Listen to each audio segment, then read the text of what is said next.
はい、金坊主です。今回はファミリーキャンプ。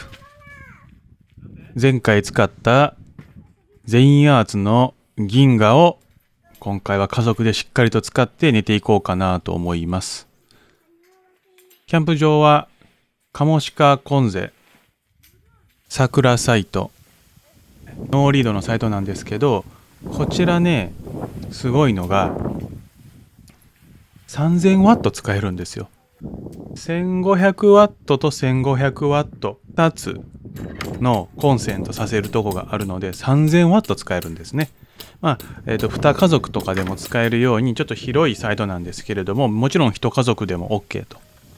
3000ワットあれば皆さんどんだけ冬寒くてもまあ大丈夫ですよ。この日の次の日大寒波やったんですけど、ぬくぬくでキャンプできました。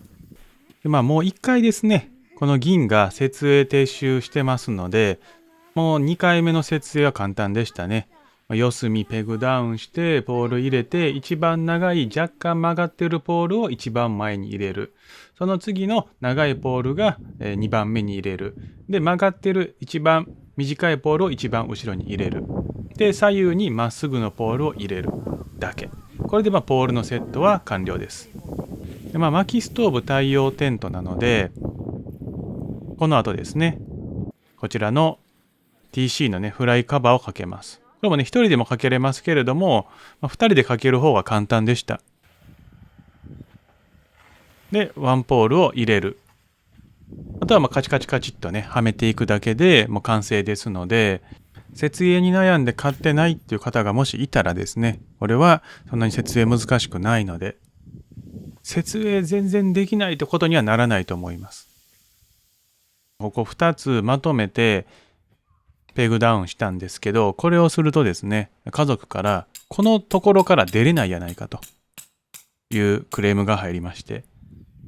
これでいい感じやなと思ってたんですけど、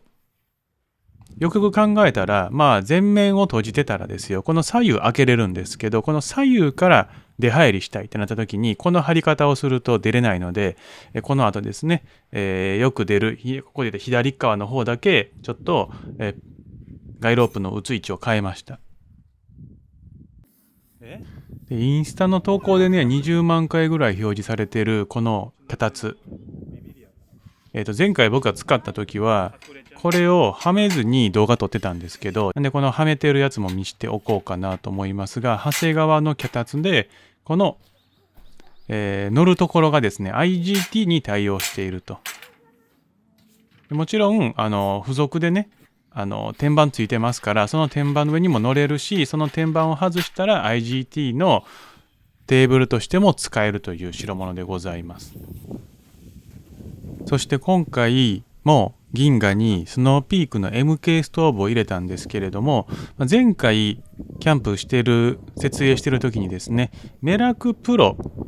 用に、この MK ストーブあるんですけど、このメラクプロ用に作られているガイロープの長さやったら足りなかったんですよね。メラクプロのフライ TC カバーにつけるんで、地面にペグダウンしないんですよ。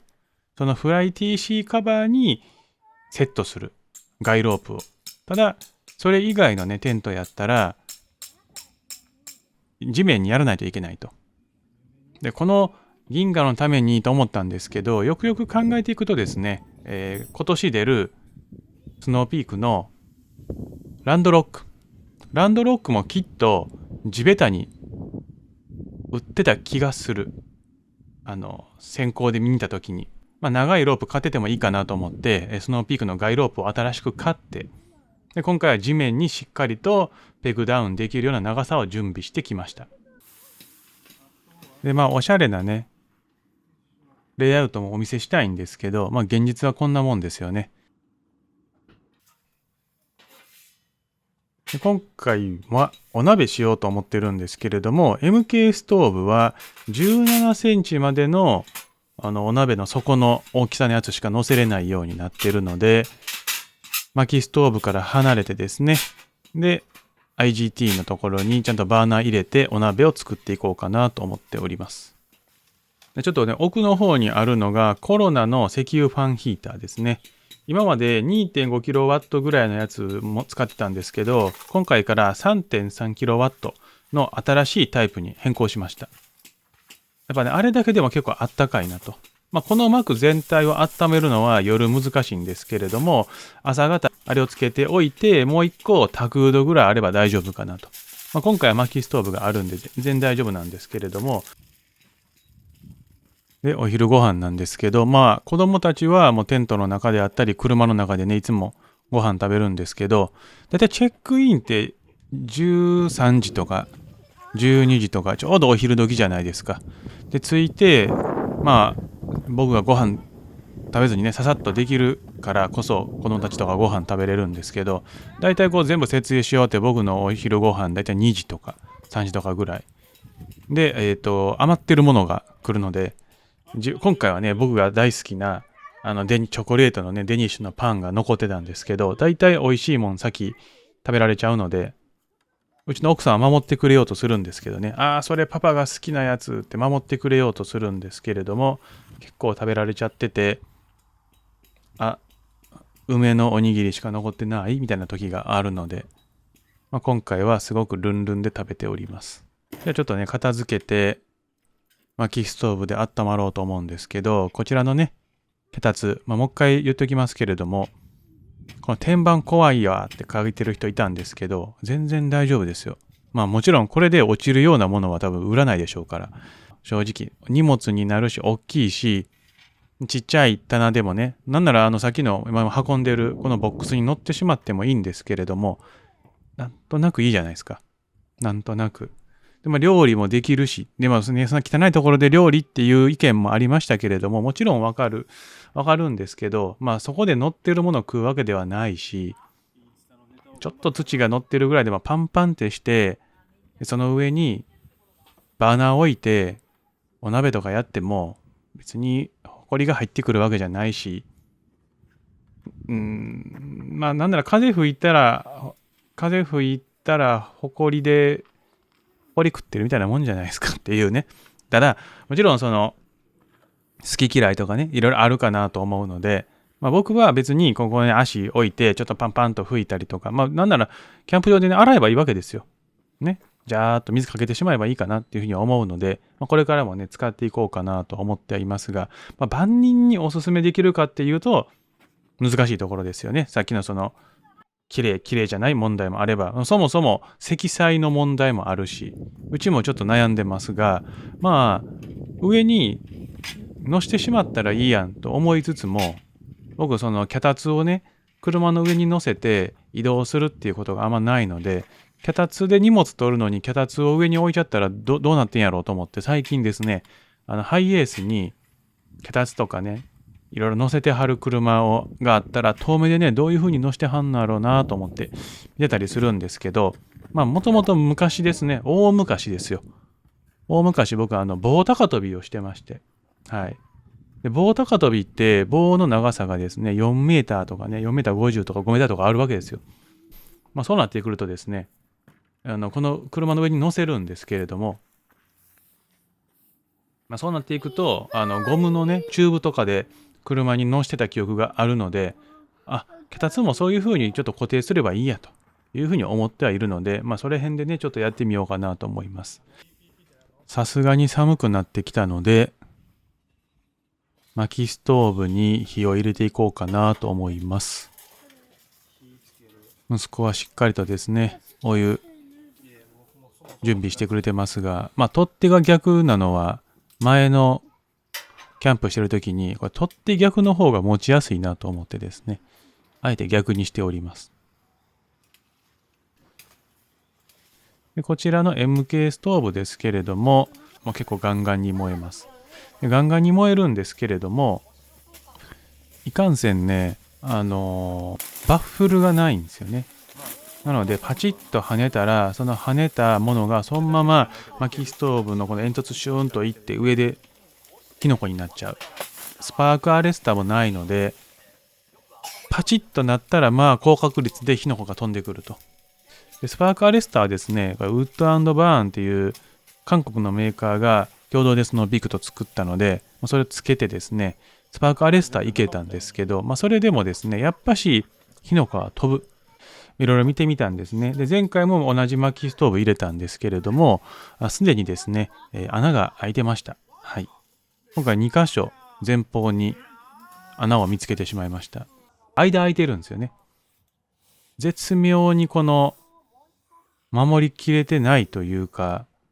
ここまでね、こいつが火の粉落ちてくるので、やっぱこの MK ストーブとの相性が悪いんかなと思うんですね。マウント3のストーブ、今度入れてみようかなと思うんですけれども、それやったらこんなにならなかったのかもしれないなと。やっぱりあんだけ火の粉を吐き出す薪ストーブだからこそ、こうなっちゃうのかなというふうに思ってたりもします。なので、メラクプロもそうですし、リゲルプロもそうだし、で今度出るスノーピークのランドロックの新作もテント全部を覆ってますから。で冬キャンプは鍋やろうということでね、鍋できりたんぽも買ってですね、いろいろやって食べてたんですけれども、やっぱこのね、MK ストーブ、大きいので、めちゃくちゃ暑いですね。外はね、2度とか、夜は氷点下とかでしたけれども、めちゃくちゃ暑いんですよ。それだからこそ、この薪ストーブ使いたいな、大きいけれども頑張って運ぼうかなと思うんですけど、メラクプロストーブプラス見に行った時のメラクプロの TC カバー、まあまあ焦げてましたからね。爆睡で8時間寝ました。はい。ということで帰ろうかなと思います。全員アーツの銀河。この動画出す頃には再販始まってるかもしれないなと思うんですけれども、ちょっとね、2回キャンプでがっつりと使ってみたので、私のまとめ喋ってみようかなと思うんですけど、まず設営は簡単です。めちゃくちゃ簡単かって言ったらそうじゃないんですけど、見た目ほど難しくはない。ポール入れて、で、ちゃんとそのポール、次の入れるポールも曲がっているか曲がってないかと長さでわかる。ただ、もう色をちょっとつけるとか、なんかちょっと目印があったらよりわかりやすいなと思うんですよね。そんなにこうサイト内で10メーターぐらいの区画のサイトやったら、ポール全部ね、伸ばして、そこから入れるってなかなか難しいわけですよ、大きさ的に。隣の方に入っちゃうと。なっていくと、1番前のポール、2番目のポール、3番目のポールってちょっとなんかこう目印なり色を変えるなりしといてくれたらいいな。先っぽがシルバーやったら1番前のポールよ。先っぽが黒やったらとかね、なんかそんなことしてくれるといいのになっていうのは思いました。めっちゃ悩みました、最初。TC のフライも別にかけるのそんな難しくない。一回ワンポール外してしまったら低くなるので、それで一人でバサッとかけることはできる。ただ、注意しないといけないのは、やっぱしね、どんだけ、テンションかけて締めようとしても、やっぱり間が空いている。で、そこに火の粉が落ちてきたら、やっぱし穴が開く。なので僕は穴開いてたかなと思います。煙突の高さをどんだけやっても、やっぱし火の粉が出る場合はある。その時に穴が開くので、穴が開くのが嫌だなっていう方はね、どうしようもない、あそこは。なんかもう他になんか TC 買ってきてですね、あそこの部分埋めておくしかないかなと。ガッガッって引っ張ってみたものの、あそこを隠れることはないので、そこは注意しないといけない。で、一番の注意点はやっぱしインナーテント。インナーテント5人寝れます。ただ5人寝れる用のマットが引けるかどうかはマット次第と。2メーター60ぐらいまでであればいける。なんで130、130ぐらいであればギリギリいける。このギリギリっていうのは本当にパンパン。奥行きがあるので奥で寝ることはできる。60センチぐらいの幅のちっちゃいエアーマットとかやったら置けて寝れるので、お父さんだけとかね、僕だけ下で足元で寝かしてもらうわっていうので5人寝るってことはできると思います。ただ、よく売っているダブルのマットっていうのはやっぱり135とかあるので、そうなってくると、この全圧の銀河では2枚並べるのは難しいかなと思います。頑張ったら並べれるかもしれないけれども、寝返りした時とかでインナーテントがビリッといく可能性もあるので、そこはもう自己責任かなというところ。で、薪ストーブに関しては、いろんな薪ストーブ入れれるかなと思いますし、やっぱし2ルームで前に薪ストーブが置けて、後ろでね、そんなに大きくはないけれども家族で寝れるっていうテント結構少ないので、そういう感じでいくといいかなと思うんですけれども、ランドロックのフライ TC カバー付きが出てくる。で、ランドロックのやつはインナーテントが、ちょっとちっちゃくしたり大きくしたりすることができるし、実際中に入りましたけれども、明らかに、この全圧の銀河よりはでかいです。ただ、見てると奥行きはそんなにないのかもしれないなというふうに思いますので、奥行きはもしかしたら銀河の方があるのかもしれないなと思います。悩みますよね。同じ薪ストーブのツールームテントで、ワンポールの銀河、もしくは、普通のよくあるツールームのスタイルのランドロック。で、このランドロックの方もですね、私予約しております。なんで、銀河をたくさん使った後に実際にランドロックを使ってみてですね、どうなのかというところも喋れるかなと思いますので、なんか気になる点があればね、コメントとか、インスタとか連絡いただければお答えできるかなと思います。次は、もうちょっと寒いところでソロキャンプしてこようかなと思います。以上です。ご清聴あざした。Nothing out there could ever stop me from chasing after the way you love me.